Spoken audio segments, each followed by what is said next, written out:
Em nome do Pai, do Filho e do Espírito Santo. Amém. Meus irmãos e irmãs, hoje a igreja celebra a festa de São Pedro e São Paulo. A igreja lê para nós o Evangelho de Mateus, eu tenho aqui diante dos meus olhos, capítulo 16, versículos, para ser bem preciso, não é isso? Os versículos de 13 a 19, chegando ao território de Cesareia de Filipe. Cesareia foi uma cidade construída em homenagem a César, o imperador. Quem construiu foi Filipe, por isso que é Cesareia de Filipe. Era uma espécie de concorrente a uma outra Cesareia que havia ali perto, não é? Então, São Mateus nos coloca que Jesus leva os seus discípulos, os apóstolos, para esta região, né? Chegando ao território de Cesareia e Filipe, Jesus perguntou a seus discípulos. Isso aí é importante a gente meditar, tá bom? Por que eu estou falando isso? Cesareia de Filipe era uma cidade promissora, uma cidade também de passeio, uma cidade de um bom clima, boa alimentação, segurança, não tinha arruaça, não tinha gente de rua, era um ambiente muito confortável, né? Era até um sonho de consumo, né? Era um sonho das pessoas possuírem alguma casa ali, que tinham mais dinheiro. Tá bom, isso sempre fez parte da humanidade. O que eu estou querendo meditar com vocês é que Jesus leva os discípulos para lá, quase que dizendo: vamos ver, vocês serão provados agora, o que é que vocês querem mesmo na vida. E diante daquela provocação, aquela tentação daquela cidade, de isso aqui que é um futuro bom para nós, Jesus pergunta: o que é que o pessoal está dizendo de mim? Os discípulos, como um repórter, digamos assim, respondem, né? Olha, alguns dizem que tu és como João Batista, que é João Batista, é uma maneira de dizer, né? Outros que és Elias, outros ainda que é Jeremias ou um dos profetas. Então as pessoas não perceberam o mistério de Jesus, o Filho de Maria. Isso aqui São Mateus também quer atestar para nós, que a gente pode ter uma visão, uma consideração muito mesquinha acerca de quem seja Jesus, o Filho de Maria. Tem um mistério que nós somos chamados a adentrar. Muito bem, então eles dão essas respostas fáceis, né? Respostas fáceis são essas respostas, né? Que nós são respostas que damos por descontado, uma maneira de falar. O que eu estou querendo meditar com vocês é o seguinte: existem situações na vida, tá bom? Existem situações alegres, graças a Deus, e situações menos alegres.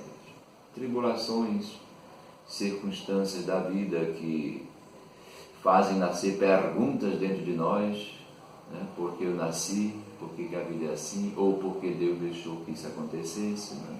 São situações, né? Oh meu Deus, ah meu Deus. Então, eles dão essas respostas. Por que nós damos respostas, gente? Porque a gente precisa viver. E aí resposta significa também o que a gente faz. Às vezes a gente diz para alguém: gente, vai passear um pouco, né? Vai caminhar, vai fazer um pouco de ginástica, você encontre um amor na sua vida, não sei. Eu não estou dizendo que essas coisas sejam mais ou boas, depende, né? Depende. Eu faço minha caminhada para dizer, né? Não estou dizendo que seja uma coisa má. Eu só estou dizendo que são respostazinhas, vamos chamar assim, né? São pequenas respostas. Não são as respostas derradeiras ou que realmente nos dão sentido. Então o povo diz: é um João Batista, é um Jeremias, porque as pessoas já imaginavam que essa fosse a saída, né?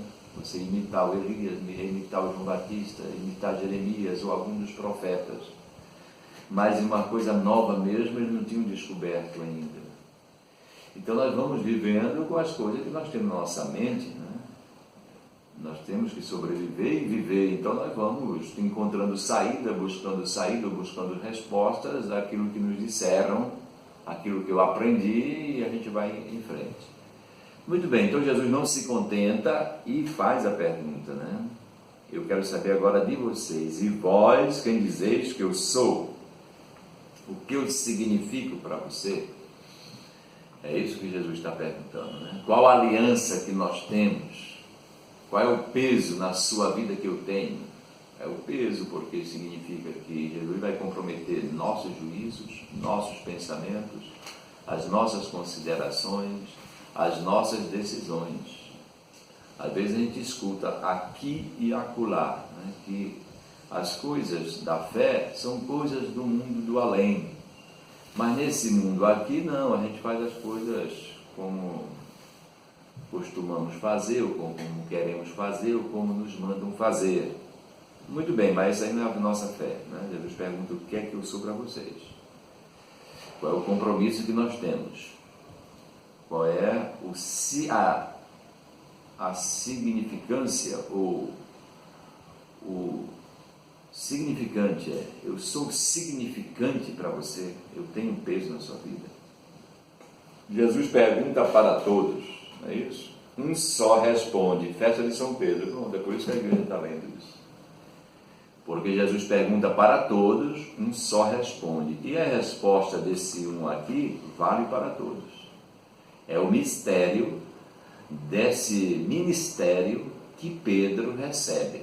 Então, na nossa igreja, nós somos católicos, nós temos esse ministério que nós não perdemos, tá bom? Os nossos irmãos, separados, como nós chamamos, né? E tá bom, a gente dá graças a Deus que ele tem a palavra de Deus, né?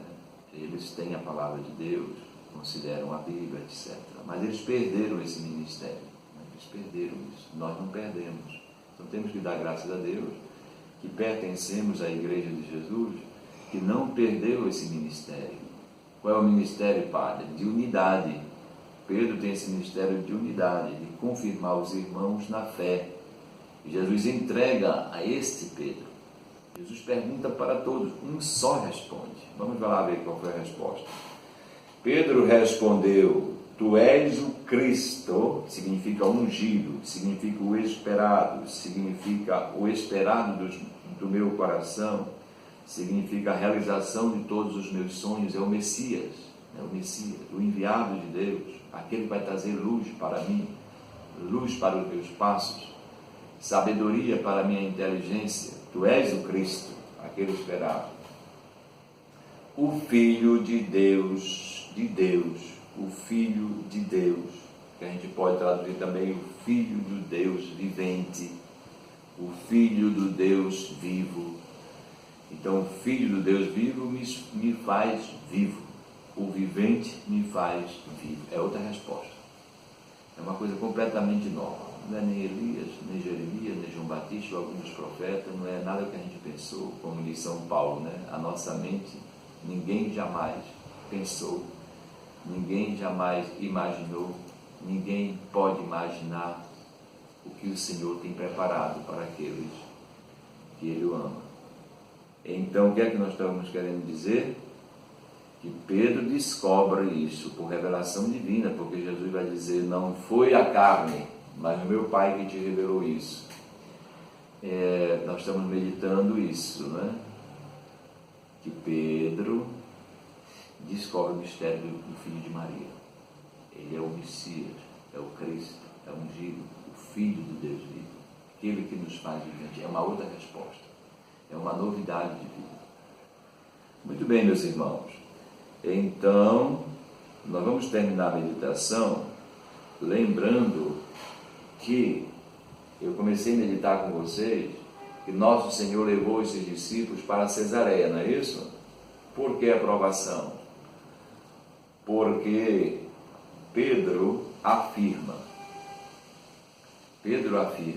Tu és o Messias, o Filho de Deus vivo, é Tu que nos faz vivos.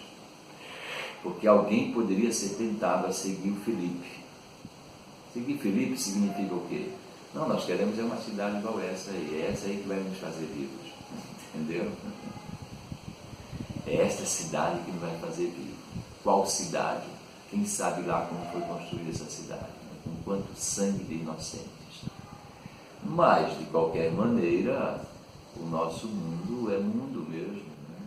Então nós colocamos a esperança só neste mundo, significa uma coisa terrível, que nós vamos terminar nos degladiando, porque existe guerra neste mundo. Não é porque você quer viver confortável, eu queira viver confortável. Não, isso é coisa de Deus, né? Deus dá o pão aos seus filhos, a Bíblia diz, enquanto eles dormem. Então o Senhor quer o nosso bem, o nosso conforto. Mas essa coisa de querer, né, se apoderar, querer viver, querer sentir-se vivo, com essa gana, com essa cobiça, de querer tudo e de qualquer maneira, mesmo que passando por sangue dos inocentes, mesmo que passando por injustiça, mesmo que fazendo como é que o pessoal chama? Enganos, né? Roubos e etc. De qualquer maneira, em cima de adultérios, em cima de tudo, você querer ter, conquistar não sei o quê. É isso que os discípulos foram tentados. Olha Cesareia de Filipe, olha o filho de Maria. Aí Pedro vai dizer, onde é que está a vida? No filho de Maria. Em outras palavras, São Pedro está dizendo que Jesus, com suas palavras, com seus ensinamentos, com a sua pessoa, com a sua carne, o seu sangue, a sua vida, o seu amor, ele vai me fazer vivo. E vai fazer viva a humanidade. Então todas as palavras de Cristo são palavras de vida. Quando Jesus nos ensina a viver em comunidade, onde dois ou mais estiverem reunidos, eu estou no meio deles. Quando Jesus ensina a partir o pão, vamos partilhar o pão. Manda eles embora. Não vamos mandar eles embora. Quem tem aí alguma coisa, traga aqui, na bênção, todos se alimentam. Quando nosso Senhor pede o perdão, não te digo 7 vezes, mas 70 vezes 7. Tudo isso é caminho de vida. Foi dito, não matarás, eu porém vos digo, quem se irá contra o irmão, portanto, a matança já está dentro do coração, quem fizer isso, já matou o irmão, já pecou. Foi dito, não cometerás adultério. Eu, porém, vos digo, quem olhar com cobiça uma mulher já adulterou, porque a mulher não é propriedade, não é uma coisa. É isso que Jesus está falando, tratar as pessoas com respeito, com amor, com carinho, não como objeto. Bom, eu estou falando isso para dizer que é isso que é o Filho do Deus vivo. É essa pessoa de Jesus, seus ensinamentos, o seu amor, depois a sua vida que será dada por nós. Tudo isso é que nos faz vivos. Mas existe Cesareia de Filipe, entendeu? Isso aí foi a tentação dos discípulos. Mas o Pai revelou para Pedro, né? E a meditação continua dizendo, tu és Pedro, e sobre esta pedra eu edificarei a minha igreja. Isso é bonito, é pronome possessivo, minha igreja. Não é a igreja sua, nem daquele, nem de alguém que queira fundar a igreja. Tem 1000 igrejas, 2000, 3000, 4000, 5000, não sei quantas mil igrejas. Tem 20.000 denominações cristãs no mundo. Cada um funda a sua, vai lá no cartório, põe o nome, o endereço, o CPF do fundador e tudo. Isso não é a igreja de Cristo, digamos assim, né? A nossa fé católica diz assim, ainda sendo condescendentes, são comunidades cristãs, porque de qualquer maneira tem o nome de Jesus, de qualquer maneira tem a palavra, não é? Mas não é a igreja de Cristo. A igreja de Cristo é outra coisa. É Cristo que é o autor. Aí Cristo diz, a minha igreja eu vou edificar sobre Pedro. Significa sobre a fé de Pedro. Qual é a fé de Pedro? Jesus é o Cristo, o Filho de Deus vivo. Essa é a fé de Pedro. As portas do inferno não vão prevalecer. Então é bom a gente ser consciente que nós seremos combatidos, a comunidade cristã será combatida, tá bom? Por dentro e por fora. Por dentro significa, às vezes, os próprios membros, né? Vocês lembram de Judas Iscariotes? Escandalizou a comunidade. Mas ele não era discípulo de Cristo, Filho de Deus vivo, e olha o que ele fez. Pois é, escandalizou. Então, internamente existe esse combate contra a igreja, e de fora também. Mas Jesus nos confirma isso. Agora, ele também nos entrega uma grande missão. Pedro, recebeu essa missão, é o Papa, né? Ser o ponto de unidade, apacenta os meus cordeiros. A Igreja de Cristo está edificada sobre essa fé do apóstolo Pedro.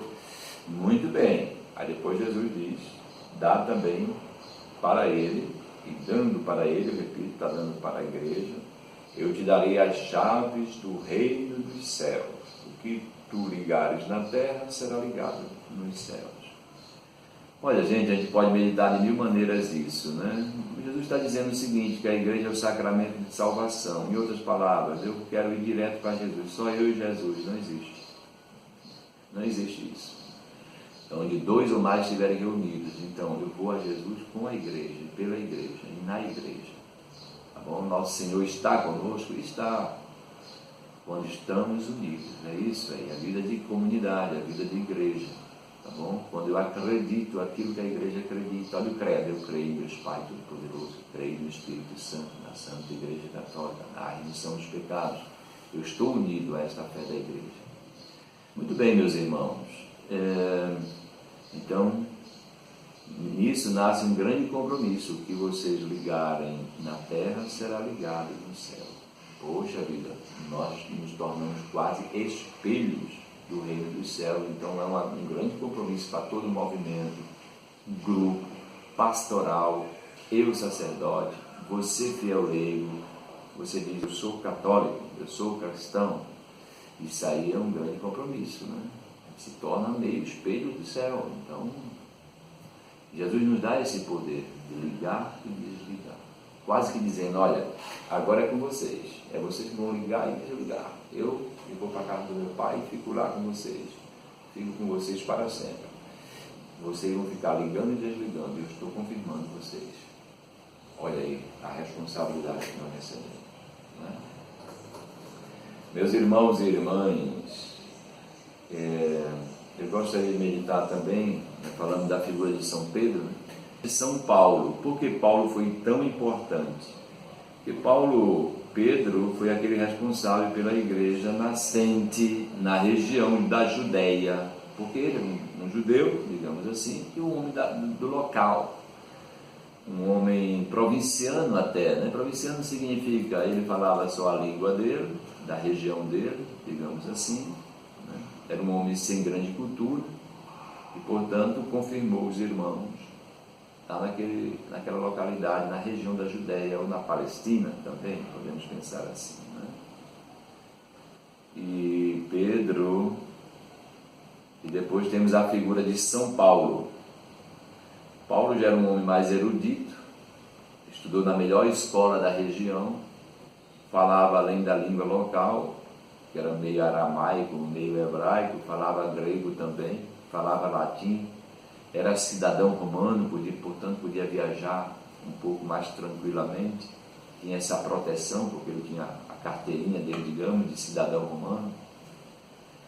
Então nosso Senhor vai chamar Paulo para isso, a evangelização dos pagãos, a evangelização dos pagãos, a evangelização daqueles que viviam fora daquela região. Então Paulo vai chegar na região grega, chegou até a ilha de Malta, também foi pregar em Roma também. Então esse homem que livrou, claro que é Deus que acompanha, né? Mas entre aspas, ele livrou o cristianismo de se tornar uma seita judaica. Porque sem Paulo a tendência era o cristianismo permanecer só naquela região mesmo.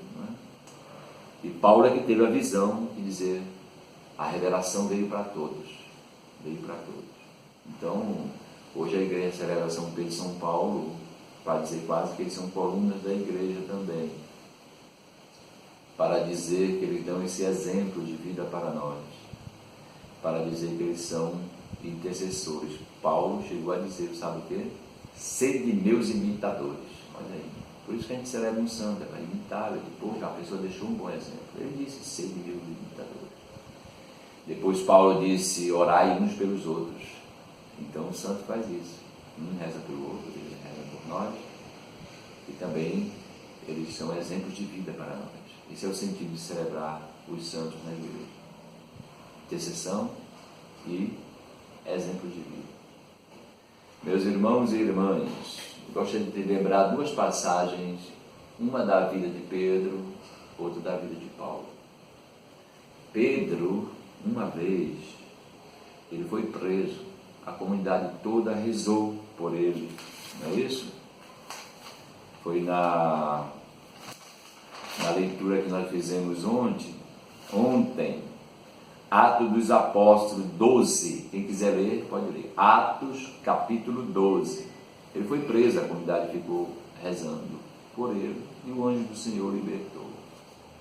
Eu estou dizendo isso porque Pedro passou essas dificuldades também, e ele experimentou o Deus vivo, o Jesus Filho, do Deus vivo que nos faz viventes. E ontem também a gente leu uma carta que São Paulo escreveu a Timóteo, a segunda carta, capítulo 4.